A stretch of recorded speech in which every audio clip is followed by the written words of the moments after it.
皆さんこんにちは。黒い翼です。今日はバンコクのメークロン市場に来ています。数年前から SNS で取り上げられ、最近では観光客が大勢訪れています。線路脇の商品や軒先すれすれを走る列車は迫力がありますね。それでも地元の人たちが普段通りに利用していて、市場としての機能をしっかりと果たしているようです。ダイヤは上下線それぞれ1日に4本だけ。4両編成のディーゼル車です。今回の動画は何本かの列車を撮影し、列車の通過前から通過後までの様子をまとめたものです。黒い翼の鉄道の旅。タイ国鉄、メークロン線、メークロン市場。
黒い翼の鉄道の旅。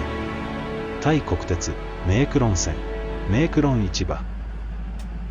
また次回お会いしましょう。